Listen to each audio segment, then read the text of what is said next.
Hello there, fellow travelers. Mark here with Wolters World, and today we are in Normandy, in the thickets of Normandy, in the hedgerows of Normandy, where the D-Day invasion took place. And today what we have for you is basically advice for you if you're going to come visit the DDay Beaches and see the memorials and museums. Some things you should know before you come so you can get the most out of this very moving, very poignant, very powerful place to visit in France. So first things first is there is a lot of different beaches out here you can go to. If you're an American, the Americans came to Utah Beach and Omaha Beach. For my Canadian friends, that's Juno Beach you're looking for. For my British friends, you've got Sword Beach and Gold Beach, and there's the Pegasus Bridge and things like that.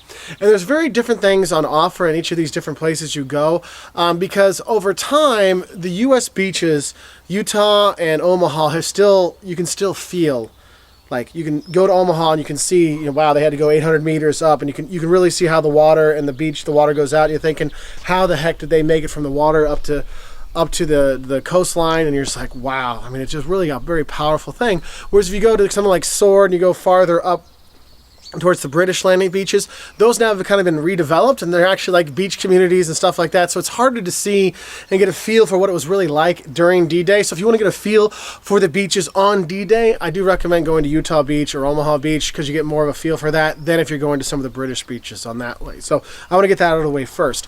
Now, when you're going to be coming to see the D-Day beaches, there's tons of museums, tons of memorials, so you won't have a problem with that. And I'll go some of the ones I like later on. But you probably want to know is, where should we stay when we come to see the D-Day beaches? Because yes, you could do a really long day trip from Paris for these things, but I recommend staying here in Normandy. I'm a big fan of Normandy. We've got videos on visiting Normandy, so check those out. But the thing is, if you come in and you want to have like one base place, I recommend going to Veilleux and staying there. The reason is because there's a lot of tour guides that leave from there, and there's tons of tours, and I'll talk about that. But Veilleux's got a nice base because there's a lot of accommodation. There's restaurants that serve all day long. There's some UNESCO World Heritage stuff there that's really cool. The Veilleux Tapestry, which is there, you can go see the Battle of Hastings in 1066. A nice church, stuff like that. Makes a nice base to go to, especially if you do not have your own transport, because getting to the D-Day beaches and seeing the memorials and doing all those things, you really need to have your own car to do that. But if you don't have your own car, yes, you can hire guides, and I recommend getting a tour guide for this, because they can really tell you the stories and give you much more background information about all the places and what was going on, and explain how things are. So definitely, if you're looking for a guide, get a guide to do these things. Now, if you're not looking for a guide that will drive you around and stuff like that, which is really cool, and you do have your own transport, you can do it on your own, okay? Now, if you're going to start looking at going to the beaches, what I do recommend first is actually going to see some of the museums and get some background before you go to see the beach, because then you can put it more in perspective, because the beaches really are just the beach and some memorials there. So go to the museums first to get a good idea. That's why I say go to Veilleux, because in Veilleux they have a really great Battle of Normandy museum. It's multiple stuff out there. You get to hear, you learn about the generals, you get to learn about the equipment, the people, the nurses, the journalists. They've got a great movie that gives you a background of how all the battles were. It wasn't just D-Day. This took a long time for the Battle of Normandy, because D-Day is one day. Then they have D-Day +1, +2, +3, and all that whole Battle of Normandy. And you go there, and Veilleux, their museum there really gives you a nice, good background. So when you go around, you start to see things much better. Understand, oh, this is where this happened. This is where that happened. Oh yeah, I can see why Kane was so tough to kind of take. And when you go around, you start to see when you see the movies, and they show the hedgerows there, and you're like, and how the German soldiers could hide in the ditches, and you're like, when you drive around, you're like, yeah, I can see why. I mean, behind me here, you can't, I mean, there's some water down here, there's some thickets down there. You couldn't see if there was a guy down there, and pop, I mean, it's really, really, really something. And so definitely check out the museums beforehand. And there are tons of museums, okay? The one in Veilleux, but they're all over. You can go to one in Cannes. You can go, if you go to Omaha Beach, there's the Overlord Museum there. Right on Omaha Beach is another Omaha Beach museum. And there's the thing is, there's tons of museums here. Okay, a ton of D-Day museums. So make sure you pick which ones you really want to go to, because what I've seen is people that aren't really big history buffs get really burned out with the museums. So by the time they go see the beaches and the cemetery, they kind of are like, okay, I've seen it. So make sure you pick and choose accordingly. Unless you're a history buff, go as many as you can. Okay, I'm going to tell you that right now.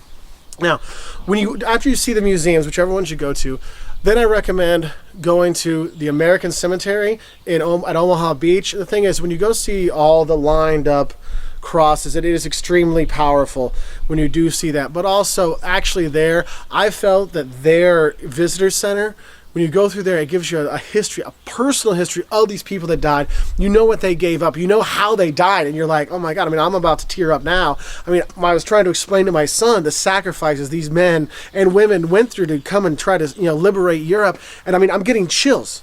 And I'm like tearing up trying to tell my son to explain, look, remember the paratrooper you saw on the church of St. Mary, St. Mary Église? Well, this is the guy that died saving him. He landed fine in the courtyard and shot the Germans that shot him to kill him, but he killed the Germans so his friend could survive. And you're just like, oh my God.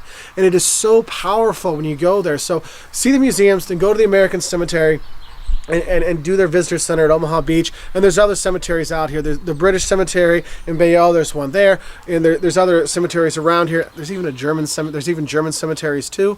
And the thing is, you really get a really powerful feel to it. So then when you do go to the beaches, if you go to Utah Beach and you see where they came in there, you go to Juno or you go to Omaha Beach and you kind of go in there and you see, man, they came in when the tide was out and you see how far they had to go. You're like, man, is that like 500 meters, 800 meters? How far do they have to run in the, in the sand until they got to the land? And you're like, man, then you see Saving Private Ryan again and you're just like, oh my God, what a just horror. And then these people are going into, like, they're talking about, it's a wall of tracer fire you're just walking through. 36 of us started, 9 of us made it. You're like, oh my God. And when you go to the beaches, you really see that. And I won't lie to you, if you have friends that are in the military or family in the military, I mean, it's very, very powerful. Very powerful thing to go see when you go to those beaches. And it doesn't matter if you're American or you're Belgian, because Belgians were there on D-Day too, all kinds of stuff. It is a very powerful moment. And if you got kids, they might get a little scared sometimes when you start to explain things. I know our 9-year-old, he brought me back. He's like, Dad, this was the saddest story of all, about this guy whose friend died and all this kind of stuff and all these things. They dug a hole and his friend wouldn't get in the hole and it blew his friend up and he survived, the only one of his buddies. And I mean, it's just a really powerful time when you come here, and it is well worth it. And I do highly recommend you coming here. It does get very busy in the summer. A lot of school groups from France and from England and the Channel Islands will come here. This is part of the American tour of France. We actually have a 2-week tour in France. Well, you start in Paris, then you go to Normandy, you see the DDay Beaches and these things, and then you go around. But honestly, it's a must-see when you do come here. There are a lot of little villages around you can stay in, okay, when you do come here. Veilleux makes a good base, but if you get a chance to have your own car to drive around, I recommend staying in, some of these gites or like the B&Bs around here. I mean, we're staying in a redone barn, okay, and it is fantastic. The people here are wonderful. English, no, they're not super great at the English, but they're not like, some people have this idea that French are like, oh, you do not speak French, we don't care. But here they're like, it's okay, you don't speak French. They're nice about it. The people in Normandy really are fantastic. If you're looking at when you are here, have some cider when you are here, but maybe you need something a little bit stronger after you go to the beaches. You can have the Calvados a little bit stronger out there for those kind of things. But it really is a fantastic place to go, and you can go see, Port Winston, where they had to make a artificial port harbor to bring the boats in and stuff like that. And it's not just the U.S. side, the British side as well. You can go to those beaches, and you see all the different memorials around, all these kind of things. It is a very powerful thing. So I hope that helped you know a little bit more how to prepare before you come here. Bring some tissues. I won't lie to you. It is, as you can see, I mean, it's been a couple days since we were seeing a lot of these things, and it still gets you right here. Anyway, so is that. Now, there are some other places you can stop when you are doing the D-Day Beaches. I told you about Veilleux with the tapestries and stuff. St. Mary Église, you can go there and see the paratrooper hanging, from the thing. There's other little towns by here. You can go to Honfleur to see a fishing village, which is really cute. Cayenne's got some sites for a big city. That might be a place where you also stay because it's the bigger city kind of thing. It's not the super nicest place, but it's still, you can stay there. I have a few Veilleux or out in the villages.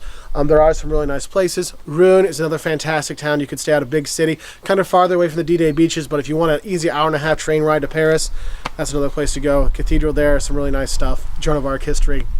Really great. Anyway, I'm tearing up again thinking about this time here and all the sacrifices those guys did. So thank you to them. Thanks for watching.